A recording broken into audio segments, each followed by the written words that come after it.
আজকে আমার বাড়িতে নতুন নতুন কিছু মেহমান আসবে। আসসালামু আলাইকুম বন্ধুরা, কেমন আছেন সবাই? আশা করি ভালো আছেন।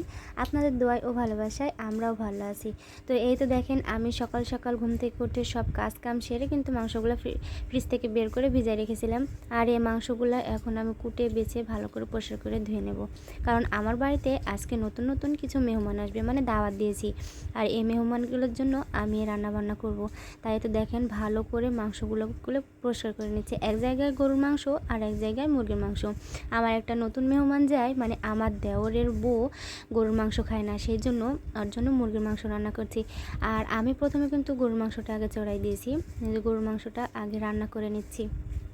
গরুর মাংসটা ভালো করে কষিয়ে নিয়ে পাশের চুলায় দিয়ে আমি মুরগির মাংসটা ভালো করে তেলে ভেজে নিচ্ছি। মুরগির মাংস একটু ভেজে রান্না করলে খেতে ভালো লাগে, সেজন্য আমি মুরগির মাংসটা ভেজে নিচ্ছি। আর এতে দেখেন, আমি দুটো চুলায় কিন্তু মাংস রান্না করছি, এক চুলায় গরুর মাংস আর এক চুলায় মুরগির মাংস। আর এদিকে রান্না করতে করতেই কিন্তু আমার বাড়ির নতুন মেহমান চলে এসেছে। এই তো দেখেন, আর নতুন মেহমান হচ্ছে আমার ভাইয়ের মেয়ে। সে কিন্তু আজকে প্রথমবার আমার বাড়িতে এসেছে।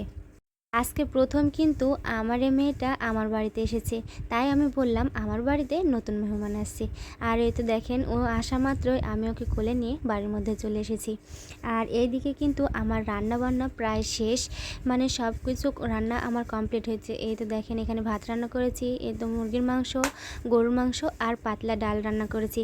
এগুলো কিন্তু আমি তৈরি করে রেখেছি মেহমানদের জন্য, মানে খেতে দেবো সেই জন্য। আর এর মধ্যে কিন্তু মোম আর মতিউর আমার বাড়িতে চলে এসেছে।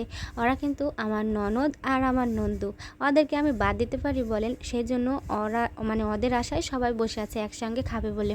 এই তো ওরা এখন চলে এসেছে, তাই আমি সবাইকে একসঙ্গে এই তো খেতে দিচ্ছি। এটা কিন্তু আমি ঈদের দাওয়াত খাওয়াচ্ছি, কারণ সবাই ব্যস্ততার জন্য ঈদের মধ্যে আসতে পারেনি, তাই আজকে সবাই ফাঁকা হয়ে ওদের দিনে আমি আজকে ওদেরকে দাওয়াত খাওয়ালাম। সবাই মিলে একসাথে দাওয়াত খেতে আসার মজাটাই আলাদা। তারপরেও একসঙ্গে খেতে বসে আমরা কিন্তু অনেক গল্প করেছি, আর অনেক দিন পর কিন্তু এইভাবে একসঙ্গে আমরা সবাই মিলে খাওয়া দাওয়া করছি। আমার ভাবি, ননদ, দেওরের বউ, এরা সবাই কিন্তু মানে একসঙ্গে বসে খাওয়া দাওয়া করছে। আমি নিজে হাতে রান্না করে নিজে ওদেরকে বেড়ে খাওয়াচ্ছি। আর এই তো দেখেন, সবার খাওয়া শেষে এখানে দই, মিষ্টি আর 7 আপ দিচ্ছি খেতে। আর এদিকে মতিউরের খাওয়া হয়ে গেছে দই মিষ্টি, সে নাকি দই খায় না, সেজন্য একটা মিষ্টি দিয়েছিলাম, মিষ্টি খাওয়া হয়ে গেছে। আর এই তো দেখেন, এখানে আমার নতুন মেহমানের জন্য উপহার, এটা হচ্ছে আমার দেওরের বউ, আর ওর জন্য এই 3 পিসটা নিয়ে এসেছি। সে আমার বাড়িতে আজকে প্রথম এসেছে, সেই জন্য এই 3 পিসটা ওকে দিয়েছি আমি।